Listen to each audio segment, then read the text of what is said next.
अहमदाबाद में 12 जून को air India विमान हादसे को लेकर एयरक्राफ्ट एक्सीडेंट इन्वेस्टिगेशन ब्यूरो की रिपोर्ट में कई बड़े खुलासे हुए।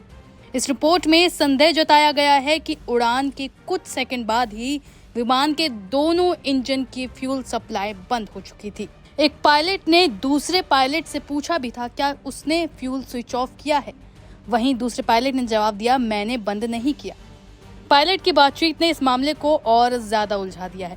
सवाल उठता है कि आखिर पायलट हवा में फ्यूल स्विच ऑफ क्यों करेगा?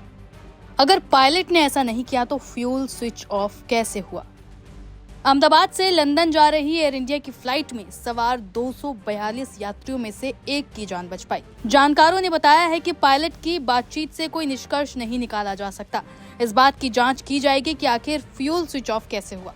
कैसे काम करता है फ्यूल स्विच? विमान में फ्यूल स्विच मैनुअल होता है। पायलट हाथ से पकड़कर इसे ऑन ऑफ करता है। जानकारों का कहना है कि ये गियर की तरह होता है। हालांकि पायलट विमान को पार्क करने के बाद ही इसे बंद करता है। आपातकालीन स्थिति में किसी एक इंजन का फ्यूल हवा में बंद किया जा सकता है। अगर हवा में एक इंजन फेल हो जाता है तो इसका स्विच ऑफ किया जाता है। हालांकि ध्यान ये रखना होता है कि जो इंजन फेल हुआ है उसी का स्विच ऑफ किया जाए। अगर गलती से दूसरे इंजन का फ्यूल स्विच ऑफ हो गया तो हादसा निश्चित है। Aim right, achieve big. At KR Mangalam University, we provide you the platform to turn your dreams into reality. At KR Mangalam University. Experts ने बताया कि फ्यूल स्विच खींचने से पहले एक पायलट दूसरे पायलट से पुष्टि भी करता है। इसके बाद ही वो कोई एक्शन लेता है। वहीं एक साथ दोनों फ्यूल स्विच बंद हो जाना बेहद हैरानी की बात है। क्या खुद बंद हो सकता है फ्यूल स्विच?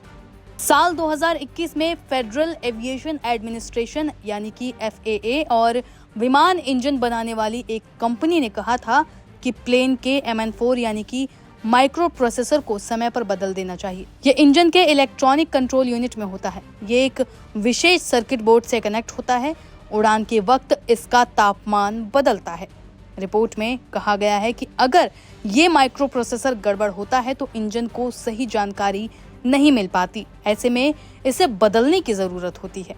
AAIB की रिपोर्ट में ये भी बताया गया है कि जब पायलटों को पता चला कि इंजन का फ्यूल बंद हो चुका है तो उन्होंने विमान को बचाने की पूरी कोशिश की। उन्होंने बंद इंजन को चलाने की कोशिश की। एक इंजन चालू हो भी गया लेकिन दूसरा इंजन थ्रस्ट नहीं बन पाया। हालांकि इस शुरुआती रिपोर्ट के आधार पर अभी तक कोई निष्कर्ष नहीं निकाला जा सकता। अगले 12 जून से पहले हादसे की पूरी रिपोर्ट आ सकती है। आपका इस मामले पर क्या कहना है हमें कमेंट बॉक्स में बताएं और ऐसी ही खबरों के लिए जुड़े रहें लाइव हिंदुस्तान के साथ।